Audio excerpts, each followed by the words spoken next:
Ambati silks Kanchipuram sari store now in Vijayawada. Exclusive పట్టు saris, సల్వాస్ and lehengas. బంగారం సామాన్యుడి కళ, మధ్యతరగతి కుటుంబాల ఆస్తి. కానీ గత కొన్ని రోజులుగా ఈ పసిడి ధరలు సామాన్యులకు చుక్కలు చూపిస్తున్నాయని చెప్పుకోవచ్చు. నిన్న భారీగా పెరిగిన ధరలతో అందరూ టెన్షన్ పడ్డారు. బట్ ఈ రోజు సీన్ పూర్తిగా మారిపోయిందని కూడా చెప్పుకోవచ్చు.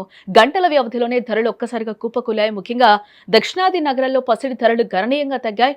హైదరాబాద్ లో ఈ రోజు ధరల పరిస్థితి చూస్తే 10 గ్రాముల 24 క్యారెట్స్ గోల్డ్ రేట్ 1,56,170 వద్ద కొనసాగుతుంది.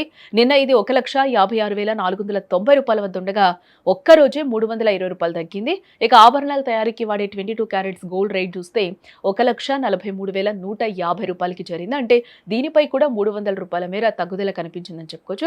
అన్ని నగరాల కంటే తమిళనాడు రాజధాని చెన్నైలో బంగారం ధరలు భారీగా దిగివచ్చాయి. నిన్న 1,58,180 వద్ద ఉన్న 24 క్యారెట్స్ గోల్డ్ ఈ రోజు ఏకంగా 870 రూపాయలు తగ్గి 1,57,310 రూపాయల వద్ద ట్రేడ్ అవుతుంది.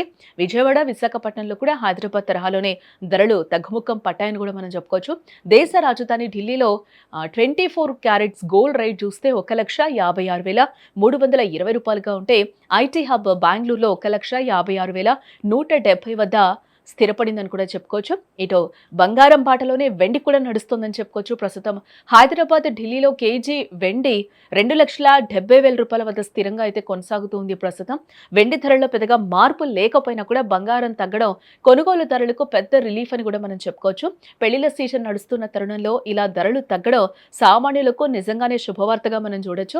అయితే మార్కెట్ ఒడిదుడుకుల దృష్ట్యా ఈ ధరలు ఎప్పుడు పెరుగుతాయో ఎప్పుడు తగ్గుతాయో చెప్పలేం. కాబట్టి కొనుగోలు చేయాలనుకునే వారు వెంటనే ప్లాన్ చేసుకుంటే మంచిదని కూడా విశ్లేషకులు చెప్తూ ఉన్నారు.